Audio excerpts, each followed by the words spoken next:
How to change chat language in the Character AI app. If you are wondering on how to change the chat language in the Character AI app, then don't worry. In today's video, I'm going to show you how to do it. So let's get started. First of all, open the Character AI app, just like this.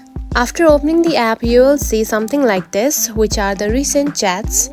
Now tap onto one of these chats, just like this.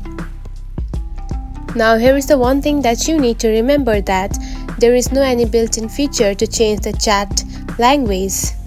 So to do it, you can simply tap onto the keyboard right here. Then you can simply command the AI to talk in that language. After commanding it, you can see it has been speaking in the Spanish language right here. Now you can simply talk in that language. And this might work for the selected characters on the Character AI app.